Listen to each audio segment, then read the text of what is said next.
Hello बच्चों, कैसे हैं आप। आज हम जानेंगे व्याकरण के बारे में। किसी भी भाषा को अगर हम बोलते हैं वो सही है या गलत है, हमने वाक्य जो भी बोला है वो कैसे पता लगेगा हमें हमें वो व्याकरण के नियम के अनुसार से ही पता लगेगा। तो प्रश्न बनता है, व्याकरण किसे कहते हैं। उत्तर है, वह शास्त्र जिसके द्वारा हम किसी भाषा को शुद्ध रूप से बोलना, लिखना और पढ़ना सीखते हैं, व्याकरण कहलाता है। जैसे अशुद्ध वाक्य है राम जाती है, शुद्ध वाक्य है राम जाता है।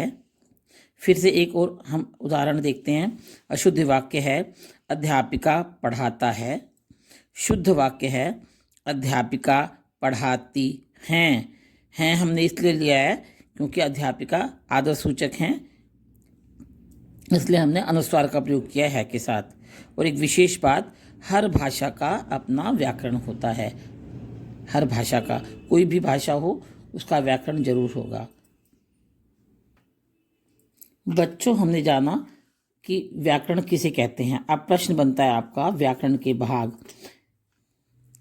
प्रश्न है, व्याकरण के कितने भेद होते हैं, विस्तार से लिखें। उत्तर, व्याकरण के नियमों का अध्ययन करने के लिए इसे मुख्य रूप से कितने भागों में बांटा गया है, 3 भागों में। अर्थात इसके मुख्य रूप से 3 भेद हैं।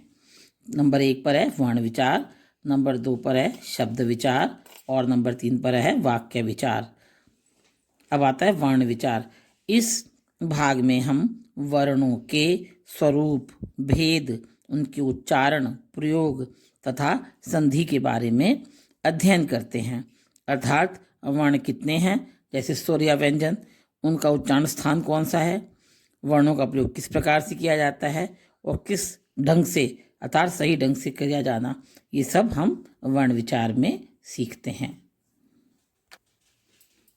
अब आता है बच्चों शब्द विचार। इस भाग में हम शब्दों के स्वरूप, अर्थात शब्दों का निर्माण, उनके प्रकार और शब्द संपदा और उनके प्रयोग आदि का विस्तार पूर्वक अध्ययन करते हैं। अर्थात कि शब्द कैसे बनते हैं, कितने प्रकार के होते हैं और उनका प्रयोग किस प्रकार से किया जाता है, इसके बारे में अन्वयन होता है। जैसे कि शब्द 3 तरह के होते हैं, रूढ़, योग रूढ़, यौगिक, इस तरह से ये सारे भेद शब्द विचार में हम जानते हैं।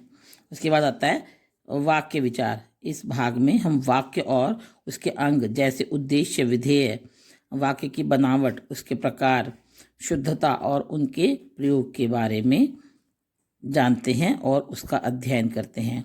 जैसे वाक्य 3 प्रकार के होते हैं, साधारण वाक्य, संयुक्त वाक्य, मिश्रित वाक्य, इस तरह की जानकारी हम इनमें प्राप्त करते हैं। इसके बाद एक विशेष बात आती है पद विचार। आजकल कई बार आपने किसी न किसी व्याकरण में चौथा भी भाग देखा होगा।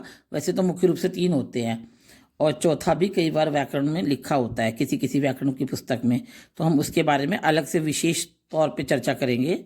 इस भाग में पद रचना, पद भेद, पद रूपांतर, पद परिचय और उनके प्रयोग आदि के बारे में विस्तार से जानकारी प्राप्त करते हैं और उनका अध्ययन करते हैं। जैसे जब शब्द स्वतंत्र होता है तो वह शब्द ही रहता है, लेकिन जब वह वाक्य में आ जाता है प्रयोग में तो उसका व्याकरणिक परिचय हो जाता है, तब हम उसे पद परिचय देना कहते हैं। उसके बारे में हम विस्तार से पद विचार में अध्ययन करते हैं। बच्चों, उम्मीद करती हूँ आपको वीडियो पसंद आया होगा। मेरे चैनल को सब्सक्राइब करें, लाइक करें और कमेंट करें। धन्यवाद।